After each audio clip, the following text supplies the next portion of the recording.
도시는 수많은 기억의 층으로 이루어져 있습니다.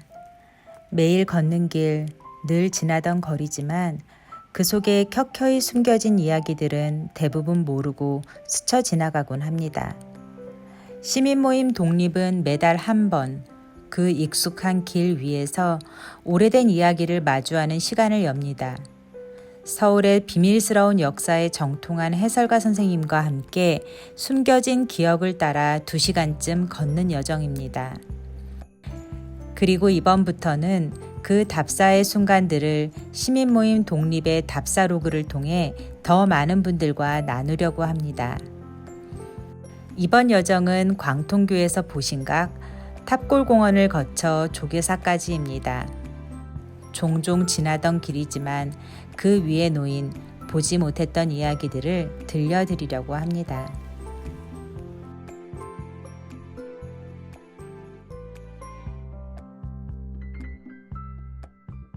서울 한복판, 청계천 위에 놓인 이 작은 돌다리는 광통교입니다.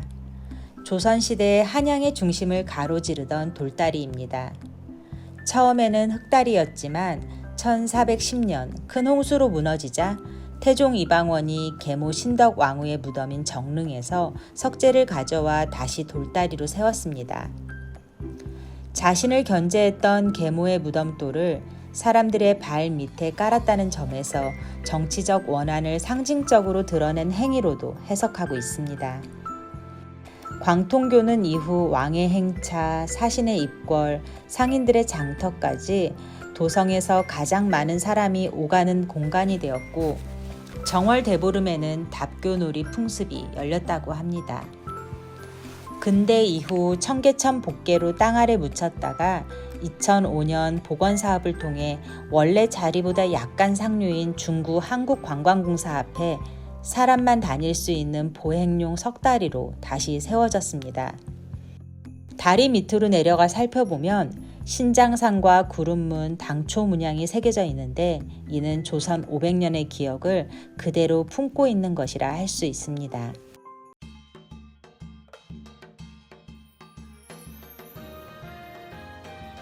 광통교에서 종각역 쪽으로 걸어오면 한 채의 종로가 우리를 맞이합니다. 바로 보신각입니다. 종로라는 지명도 바로 이 종에서 비롯되었다고 합니다. 처음 종각이 세워진 것은 1396년 태조 5년 때, 이후 1413년에 지금의 자리로 옮겨졌고 세종대왕이 새로이 종을 주조해서 걸게 되었습니다. 임진왜란 때 소실되었다가 1619년 광해군 때 다시 세워졌고 당시에는 1층 규모의 누각이었습니다.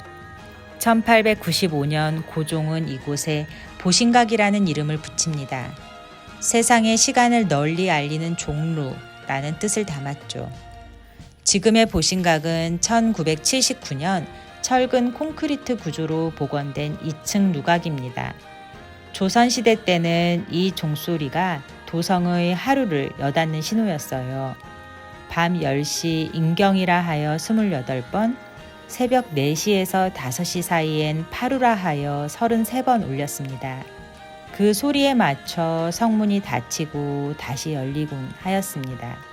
지금은 그 일상적인 타종은 멈췄지만 매년 12월 31일 자정에 이곳에서는 제야의 종이 33번 울려 퍼집니다.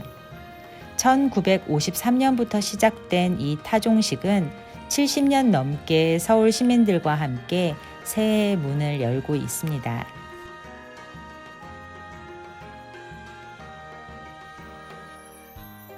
이곳은 탑골공원.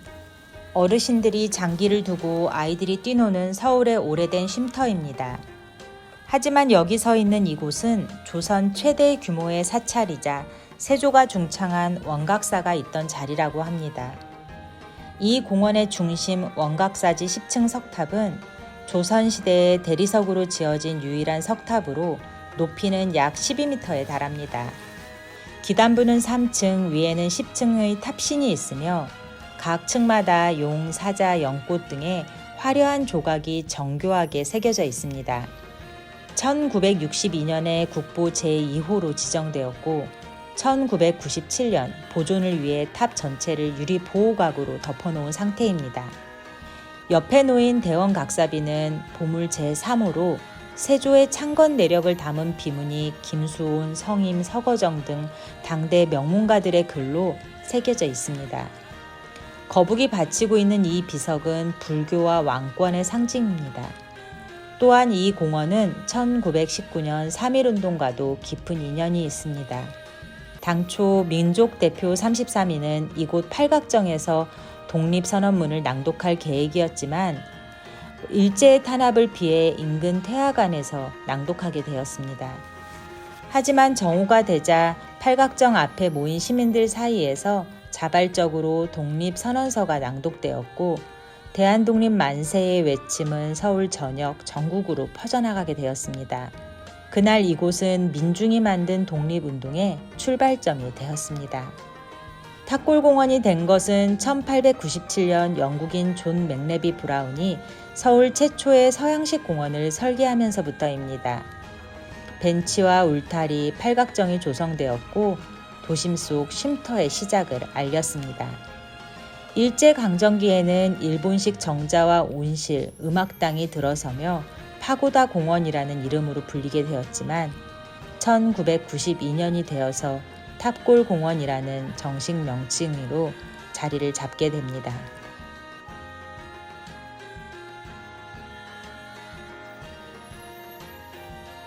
도심 한복판, 빌딩 숲 사이로 조용히 숨 돌리는 사찰이 있습니다. 바로 조계사입니다. 1890년대 일제의 일본 불교 확산에 맞서 조선 불교의 자주성과 민족 정체성을 지키기 위해 세워진 것이 시초였습니다.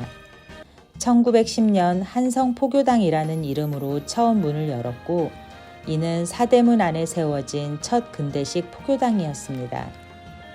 이후 1937년부터 옛 각황사 자리로 이전 및 확장하면서 사찰 이름도 조계사로 바뀌었습니다. 1938년 10월 새로 지은 대웅전이 완공되었고 이후 대한불교 조계종 총본산의 지위를 갖추게 되었습니다. 사찰 안에는 팔상성도, 시무도, 본생도 등의 전통 벽화가 남아 있습니다. 팔상성도는 석가모니 부처의 생애 8단계를 그린 그림이고 시무도는 마음수행 과정을 소를 찾는 여정에 비유한 10단계 그림, 본생도는 부처의 전생을 이야기를 담은 그림입니다. 이 벽화들 덕분에 조계사는 단순한 종교 공간을 넘어 그림 경전처럼 보이지 않는 교리를 시각적으로 체험하는 공간으로 바뀌었습니다.